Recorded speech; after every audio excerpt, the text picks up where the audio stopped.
No, car didn't rev up this the first round, so I've just made some changes to the ignition to.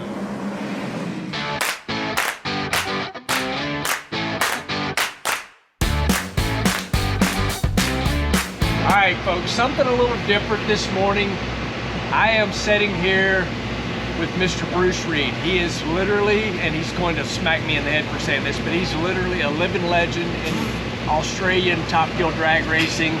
And I'm telling you, it has been awesome. He has been here with us the last couple of weeks, but his family has been drag racing for a long, long time. His dad's a legend, his brother's a legend. What in the world are you doing here hanging out with me in Charlotte, North Carolina? Well, no one else would have me, so I walked along pit road and I said, can I come in? The team said no, and then I come up here and there was someone down there who didn't know who I was. I said, sure, come in. So I came in and sat down, and I've been here for 2 weeks. Yes, so seriously though, like, what is your connection with Jimmo? Obviously, you two guys are like brothers. How did that come about? Well, we, about 16 or 17 years ago, our racing program down home was not as good as it should be. And my dad was in the middle of completing the construction of Sydney Dragway with himself and a few other gentlemen. And so we decided to bring a trip over here to link up with the team. And a guy that we knew was going to introduce us to a tuner of the day. And so we came over to Las Vegas on the Wednesday, and when we got there, the guy wouldn't give us the time of day. He would not take 5 minutes. We got there on the Wednesday, come back on Thursday. Then he said, come back on Friday. And anyway, through a good buddy of mine, Dave Dingo Griffiths, who worked at Collider Motorsports in the day. Dave was an expat Aussie. He's been over here 100 years now. He lives in Mooresville. And he'd arranged some tickets in the hospitality at Collider's. And so we sat down there. Anyway, on the Friday, I was bitching to Dave, to Dingo, about this guy had let us down. And he said, well, why don't I introduce you to Jim Oberhofer? And we're like, oh. Jimmo, yeah. Oh, because we always aim low. Right, right. So I said, sure. Now, Jimmo had just come off being burnt by some other competitors in Australia. So he wasn't kind of receptive at first about dealing with another pack of Aussies. And his assessment was brutal. He said, I will give you everything you need, but if you disrespect me or you waste my time, I will cut you off at the knees. So we made a deal to come over, and it was we were going to link him up in Dallas when Hurricane Katrina blew New Orleans away. Yep. So which meant we got to go straight to the shop in Michigan. And I guess they were impressed with myself and a couple of my crew guys, Rob Cavannino, Corey Summerson, and a couple of the other guys, of our application to our craft, and my brother Phil, of course. And it just flourished from there, and then I had, you know, and we've been pals ever since. So I kind of wanted to like get that out real quick, so they kind of get an idea how you ended up helping us the last couple races. Yes. But I want to go way, way back to your dad. Yes. So racing is big in Australia, but not like here. Yes. So how did your dad come about like becoming the guy in Australia?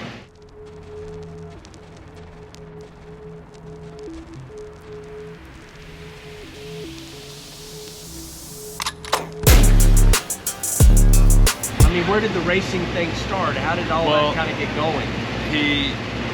When my mum and dad got married, they moved to a new town, and they moved in across the road from a guy called Bruce Phillips. Now, Bruce was a pioneer in the 60s in drag racing, with his cylinder head porting and his wild ideas about making cars go faster. And they lived across the street. So my dad was a plumber, and he went across there and he made friends with Bruce. Next thing, he's learning how to port cylinder heads on old, what we call Holden or General Motors. And so next thing, Bruce convinces my dad to take his plumber's, what we call a ute or a pickup, right, and to let him do a little bit of work on it And then they went out to the drag races in 1965, the Castlereagh Dragway. And Dad went and he won the first ever event he went in. Hook was set. He was done, and he raced a series of sedans, four-door FJ Holdens. Then he moved up to a six-cylinder front-engine dragster, and then he went to small block injected Nitro Chevys. And then he bought the ex-BB Mulligan top fuel, front-engine top fuel dragster in 1970. He raced that for 2 or 3 years.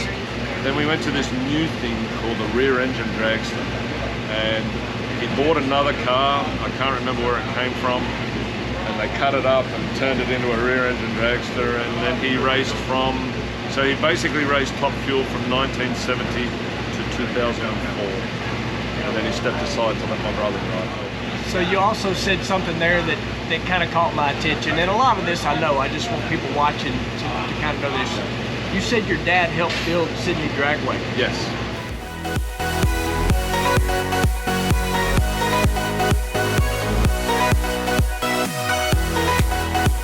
How does that work? I mean, he wasn't a real estate guy? No, my dad doesn't take no for an answer, especially from politicians. And so Dad, along with David Cook and Tony Buke and Robert Cavagnino, and basically the entire New South Wales drag racing community banded together to force the government to build us a venue in Sydney, because Castlereagh Dragway closed down in 1984, and then Eastern Creek Raceway opened up, but then the raceway got taken over by circuit racers, and they weren't keen on drag racing. So we were then treated like the poor cousins. So my dad set about pressuring the government. It took 7 years, and then they built Sydney Dragway. It's like my dad's 4th child, or 5th child, I should Right. say. It's like my dad's 5th child. He still has a little bit to do with the racetrack today, not so much anymore. He's 78, he needs to take it easy. Right. He still loves top fuel, he's still at every event, still drives us crazy, still pushes us to be as good as we can be.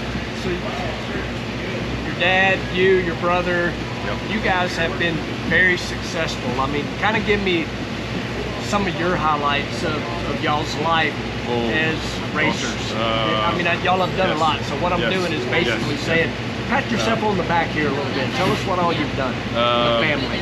Well, Dad's won every event Australia-wide at least once. He's held every track record at least once. He's an Advanced Australia ambassador. He's the first Australian, or I think the first foreign guy to be inducted into the Hall of Fame in Florida. He was first in the fives, first in the sixes, first in the fives, first to run 300. He's got 19 or 20 Australian championships. My brother's got 3 Australian championships. We were the first to break 4.5 seconds in Australia over the quarter mile. We're now 1,000 feet. He had the longest sponsorship in the world at the time, 27 years, with a tobacco company with Winfield. We've had a relationship with Valvoline Oil since 1973. Wow. And still to this day, Valvoline are one of our great racing partners. And then Phil's got 3 championships, as I said. Phil's won at every track, so he's kind of picked up where Dad left off. And the competition is tough. Team Raposada, Pete Zebras from Premier Racing, and the Lamartina family, those are all big names. They really, they don't take it to us. We have to now take it to them. Right. And so, and the trips over here regularly help us keep our program up to where it should be, because this is where it's at. And so the beauty of being able to sit in the lounge and look over Jimmo's shoulder and just picking up little things, watching what the team does, even right down to how they lay out the trailer and where the car sits and stuff. It's all little things, and we try to emulate that back home. Of course, the Raposadas have got had great success over here, and the experience with Santo Junior and Santino, and of course Ben Patterson is with Premier Hire. So it's tough. It's tough. Yesterday was your first 3.6-second run. Yes. And I truly mean that, because you literally have been with us the last couple weeks. Yes. And I have sit in the lounge enough, and y'all will see some of this on my other YouTube videos. You and Jimmo are bouncing ideas off each other, and I think that's pretty cool. And so some of the stuff that we've done just over the last 2 weeks, you'll take that home, and that'll be a benefit to you guys. Yes. Well, I've invested in some more parts. Don't want to give too much away in case my competitors are watching. They'll be watching. So I've invested in some new parts. I've got to put my big boy pants on a little bit when I go home, because I'm super conservative at home, which drives my dad crazy. He always wants to go out and put the knife to the neck of the opposition. But just sitting there, gleaning little bits of things, and also too taking the time with Jim, because I've got my data book in my backpack to run through things and see what he might have done differently under the same conditions. And it's more just probably a little bit more courage, and just, probably put a little bit more faith in myself. But certainly sitting there watching, going, wow, I probably wouldn't have done that. Right. Like last night's run, when what he did to make it go 68. And I was like, oh. But as it turned out, it was great. The parts are great. The shoulder heads look terrific. So yeah, it's really good. So at home, you are the crew chief, the final say-so of your brother's car. Yes. And I'm sure, listening to you over the last couple weeks, your dad's in your ear, maybe beating on you a little bit. Yes. But you have final say-so. You do it all. Yes. So I have a co-chair, a guy called who used to be my clutch guy, Corey Summerson. I'm bringing him on because, as most of the teams here find out now, it's a lot for one guy. Yes. It's a terrible amount for one guy. So he's been a good help. But my crew, I have, along with my brother and two other guys, Gus and Dave Archer, who have been around Top Fuel for probably 20 years. And then all of our kids, my bottom end guy, Callum, my son, Adam, does the clutch. My nephew, Curtis, Phil's son, he does blowers. My partner's daughter, she does wheels, tires, and parachutes. Dad sort of hovers around with subtle words of encouragement. My partner, Kim, and my brother's wife, Julie, and my dad's wife, Denise, they do all of our hospitality. So it's family, but my guys are my backbone, and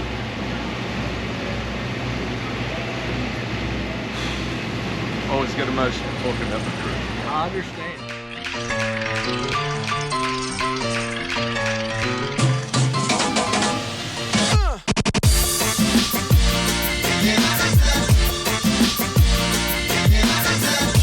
Dude, I mean, I get in trouble with this group here because I call them kids all the time, but same. they become your kids. They become like your kids because we spend so much time with them. We know every problem they have in their life because we spend so much time with them, and they mean so much to every, Sometimes I don't know that they really realize how much we do care, but we're older, me and you are older, and we are paying attention, and sometimes we see them doing things and we're like, maybe we can put our arm around them and like, hey, you know. Well, back in May, we hydraulic our engine, as you highlighted. Y'all saw this here, and I might have got in trouble with Bruce, but I wanted to get to that because I didn't show that for any other reason than I wanted people, and I've talked about this, I wanted people to understand just how dangerous nitromethane can be. Yes. And y'all have made thousands of runs, and that was kind of one thing I wanted to get to because you can explain exactly what happened and how other teams actually came to you. It's like, oh, we've done the same thing. Yes. Well, we had calls of encouragement from here, from several teams and leading identities in US drag racing to say, hey, we had that happen too. It's just a procedural thing. You know, we were very lucky. 5 of us spent a few hours in the hospital with superficial burns. Gus cut his hand pretty badly, which he's still in physio with.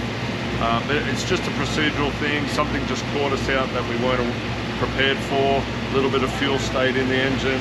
When we went to clear it, it just blew the back of the block out.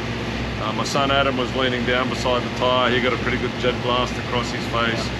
Daniel burned his beard off. Gus cut his hand. A few of us had burns. A few had ringing in our ears for a couple of days. So, but in all the years, I mean, I've been starting my dad's cars since the early 80s, and we've never had that. We've had a few backfires and stuff, but we've never had something as catastrophic as that. And of course, with our new series down home, under the leadership of Nathan Prendergast and Andy Lopez, you know, we were live streaming to the world. We were on national television. So I guess if you're going to make a goose of yourself, it may as well be in front of all those people. Exactly. So, but you know, it just highlights the fact that you need to be on top of everything. I can't say it was a lapse in concentration on our part. It was just a change in procedure that we weren't quite up with. Yeah. It had happened to Premier Racing just the year before, where they actually blew the head off the block. Yeah. But in their case, no one got hurt. In our case, it was a little bit more graphic. But ultimately, 4 of us were back at the track that afternoon or that night to help pack up. And Gus, they operated on his hand, and he was released the following day. So from that, I want you guys to know that we have changed a little bit of something, how we get ready to start the car, because of Jimbo and you being best friends. He's like, you know what, we need to do a little more than what we've been doing. I mean, it was certainly not a lack of anything other than it's just one of those things that happens. Just you know, a change. I mean, Just a change. Nitro in a jug, pretty much harmless, but under compression, it's pretty bad stuff. Yeah, it is. It really is. Bruce, I know we got to get ready for race day here. The last thing I really wanted to talk to you about is, you know, the over the years, I know you guys stopped for a time and came back. You can't get rid of it, can you? The racing thing just can't. No. You can't. No, you can't. We took about 3 years off. We just parked up, kept the truck, kept the race car. It's Jimmo's fault I'm back racing again. Well, and my girlfriend Kim behind the scenes doing a couple of sneaky things, and then Jimmo saying, well, hey, we need to get you back out there. Well, no, I don't want to do this. Well, then, no, we need to do this. And then before we knew it, so we went back just to have some fun. Right. Got a crew together, rang up a couple of my old crew and said, hey, and of course, like hungry drug addicts, oh yeah. Yeah. And so we went back, and it was fun. It was fun. It was very intense when we used to race. We had a 2-car team, you know, and not a lot of our crew guys get paid. So you were relying on the generosity of other people for their time, and it was a struggle, and a lot of times it was a punish. Right. And so this is like down home, we can't do what we do without those guys. Right. And they give their time. You know, we might capitalize on their favorite sport a little bit, but I just make sure that they're watered and fed, clean hotel room, and that they don't pay for anything, because I don't know how they take time off, they take time out of their vacation allotment to come on tour with us. We race 6 to 7 times a year. I just want to make sure that they have fun. Yeah, sure, it's testy when it's hot and it's dirty, or you might have an engine blow up, but without those guys, even paid or not, we can't do it. We can't do it. You can't. I mean, no matter how smart you are, how good you are, it's too much work. Yeah, It's too much work. It's too much work, and of course, coming over here is also a demonstration to my guys that I'm for real about being better and improving. We made the final of our last race down home. Unfortunately, the track got too cold, so it's transferred to our next event on November 8th in Perth. But I'm up against the Rapasadas. We're going to be at an awesome venue on an awesome prepared track, so I'm going to have to be I'm going to have to be on my game. Yep. Yep. Folks, living legend Bruce Reed. We're in the process of trying to get him to change his plane ticket to stay with us for St. Louis. I don't know if we twisted him enough on that or not, but he does have a business that he has to run when he gets home. And I appreciate you guys watching, liking, subscribing, and sharing. As always, Bruce, I want to thank you for hanging out. I certainly knew who you were, but now I feel like you've become a brother over the last couple weeks. I got to tell this one last thing. I'm always running on. So, Bruce, legendary tuner. Me, I'm not going to say anything other than I drive a top fuel car, but I got to tell you the exciting thing he and I did on Wednesday here in Charlotte. He installed a toilet in the race trailer, and I installed one in the hospitality trailer. It's those simple things we do because, you know, we're racers. Somebody's got to do it, right? The guys were busy prepping our stuff. Giving them a clean bathroom is probably the least we can do, right? Folks, thank you for watching. We will see you in the next one.